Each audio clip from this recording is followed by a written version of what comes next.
focused on you. Off the top at 4, students and faculty at Webster University protesting leadership at the school. They're pushing back against annual raises for the chancellor and president as the university faces millions of dollars in cuts. Thank you for joining us. I'm Brent Solomon. And I'm Kay Quinn. It's been a chaotic week at Webster University. Faculty issued a vote of no confidence against its president and chancellor, and students held a protest on campus. 5 on your side's Diamond Palmer is in studio with students' demands. Diamond, what are they asking for? Well, Kay and Brent, students at Webster University say they want transparency and reform. They're demanding more resources for housing, better reporting for Title IX issues, including sexual assault, and demanding the university do better for diversity, equity, and inclusion. Webster University students organized a protest to walk out of class at 10:50 a.m. Tuesday. The same day, a majority of faculty members voted no confidence in the leadership of Chancellor Brett Strobel and President Julian Schuster. Student organizers say when they stood outside the meeting, that's when the curtains were closed and not opened until the vote was over. After hearing about the final vote, protest organizers Luke Adams says it was a huge win for students. The protest itself wasn't the mechanism of change per se. Like this protest, I don't expect to have huge results. What we're really trying to do with it is to get people together so that we can know what's happening, so that everybody knows what's happening, so that we can do even more. In a note earlier this month, Webster University announced it will begin searching for a successor to Chancellor Strobel. I reached out to the university today regarding the faculty's no confidence vote and the student protests, but they have not responded yet.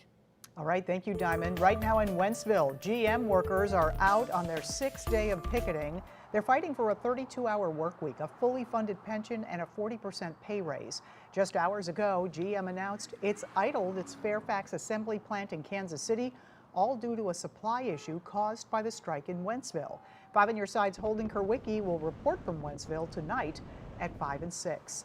United Auto Workers leaders were back at the table with Ford and General Motors today, but GM's president made a statement calling the union's demands untenable and the campaign counterproductive. And at the very same time, there's movement with yet another major U.S. strike. Union leaders for Hollywood writers are back to negotiation with studios after months of picketing. Laura Aguirre reports.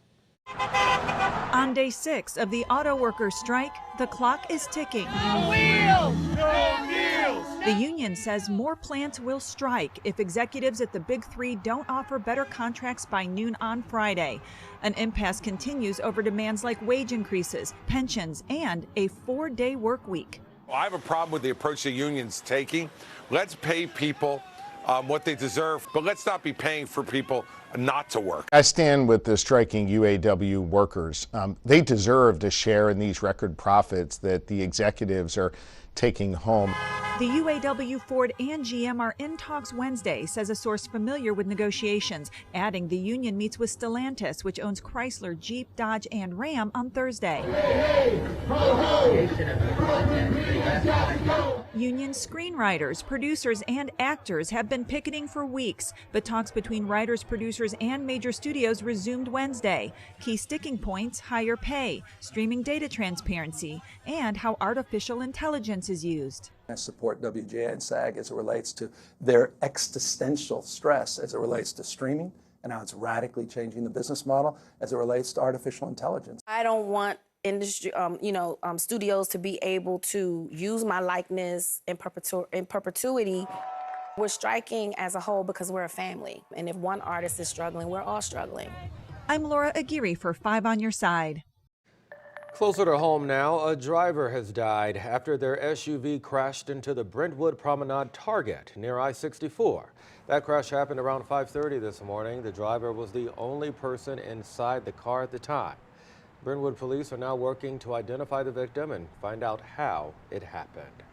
A cool and gloomy fall day in the bi-state, and it could be some time before we see that sunshine. Meteorologist Gary Frank is here with word on some much-needed rain, which may actually put a damper on the Cardinals and City SC games. Gary? Yeah, to some degree, right? And they're not going to get canceled by any means, but they're certainly going to be dodging a few showers right now. We see that right now in South County. We look at Arnold. The pavement's damp, but everybody moving along pretty smoothly. There's no indication that that's causing too many issues. And this is a very light rain without much of a lightning component at all. And you'll see that it looked like this widespread area of rain that just kind of hung there to the southwest. It's fallen apart, it's reformed, and it's all part of this system that's going to kind of stick around over the next 6 to 7 hours and give us an opportunity. I'll zoom into those spots specifically where it's raining a little bit harder now. In downtown, it's also in the Metro East, Waterloo, Belleville as well. Picking up in Arnold, you'll see that. And these light to moderate showers are going to continue off and on. There's a lot of dry time here in between. As we look downtown, it's a little gloomy. It's more gloomy than it's been all day. It's down to 74. A light wind at 3 miles an hour. And this is not going to be much of an issue, but it's just something you prepare for this evening. We'll be dodging a few showers, some light rain, lots of dry time. I think you'll get caught in some pockets of light to moderate rain, then it dries out for a little bit, then it rains again. It's generally ending overnight. So from a timeline perspective, I expect our temperatures to continue to stay in the mid-70s and then 60s by the second half of those games. We'll time that out and also talk about multiple rounds as we head into the weekend for more of a widespread rain chance ahead. All right, thank you, Gary. Well, the chill in the air is minimal, but it might have some of us skipping over pumpkin spice lattes and fast forwarding to peppermint mochas. That sounds really good right now. Wouldn't it be nice to know if there's a snowy winter in store? Meteorologist Tracy Henson is here with a local fruit that may hold the answer. All right, now that fruit is persimmon, and you're probably used to the large ones in the grocery store. Those are Japanese persimmons.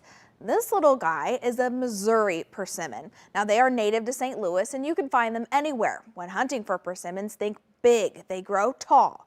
If you want to try one, don't pick one off the tree. Those aren't very ripe and they will be very sour. The ones that naturally fall to the ground are ripe and ready to eat. Now don't just bite in. There is a seed in there, and that seed is how the folklore goes. Could predict the weather. If you take the time to cut into one, you might see an outline of a spoon, a fork, or a knife. Now take a good look at these. What do you see?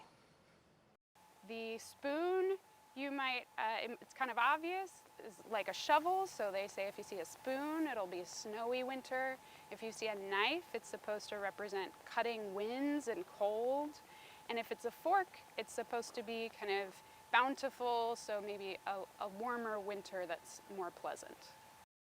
It's very hard to cut into those persimmon seeds, and we cut into multiple and got the same result, spoons. So if you trust the persimmon seed, which currently has no science to back up the prediction, get ready for a snowy winter. Love those old wives' tales. Thank you so much, Tracy. It is National Hispanic Heritage Month, and St. Louis celebrates the common heritage of Hispanic nations this weekend. The Hispanic Festival returns to Soulard Park for 3 days starting Friday. Part of the purpose of the fair is to raise awareness of the cultural contributions made by the Hispanic community. Crews spent today putting up lights and preparing for this upcoming event. Vendors will dish out authentic food, and you can enjoy live bands and dancing. One of the organizers tells us they'll also have a dedication ceremony for the new Hispanic Heritage flag created this year. The welcoming ceremony, which will be Saturday at 3, we'll have local dignitaries here as well as dedicating the Hispanic Heritage flag, and we are going to just be showcasing it during that event. The organizer said last year they saw the biggest attendance yet, and thousands are expected to return. The event kicks off Friday at 10 a.m. Calls grow louder to compensate St. Louisans who've lived around radioactive contamination. The rally in Washington, D.C. that demands the federal government pay anyone who got sick. And restoring a French landmark destroyed in a fire. The push to get the Notre Dame Cathedral ready for the 2024 Olympic Games.